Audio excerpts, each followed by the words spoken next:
Today I'm going to show you how to make this crazy optical art sphere. And it's not nearly as hard as you might imagine.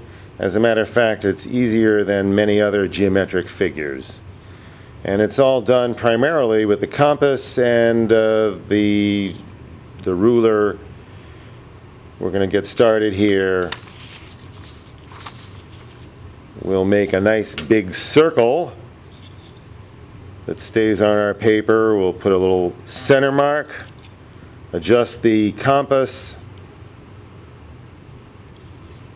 scribe a nice big circle.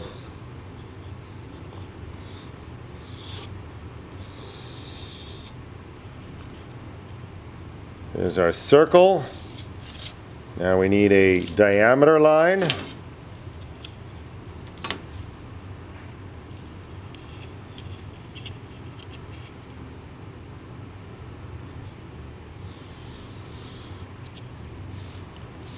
Next, we need a diameter line that crosses this at a 90-degree angle from this. So if you have a drafting triangle, lay that down on the half of the diameter line, then take your ruler to line up with the bottom edge of the drafting triangle. Get it perpendicular. There we go. Draw your line lightly, lightly, lightly, lightly. Okay, next, we're going to set our compass.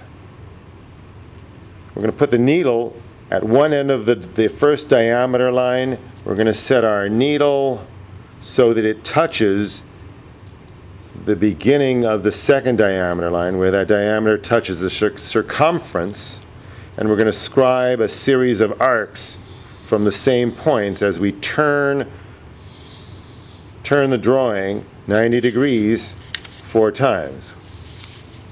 Here we've done one. Now we're going to do the next one. Same position.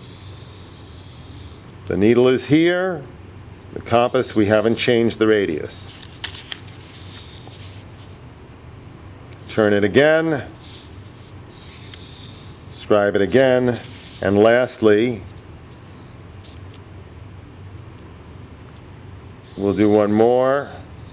Now, for the rest of this, we're going to leave the needle right in the same position. We're just going to change the distance, the radius, on the compass. So we're going to stretch this out so it's about half the distance between this point and this point here. These 2 points, we're going to stretch it to make it about half that distance. And then we're going to scribe another series of 4 arcs going across here. 1, turning it each time 90 degrees. 2, again.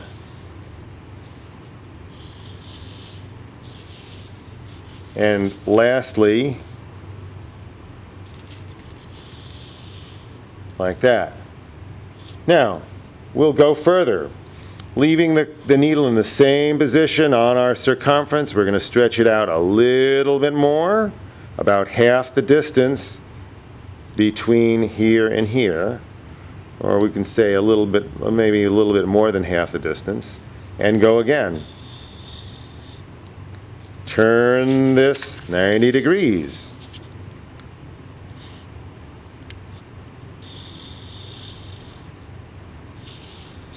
And again.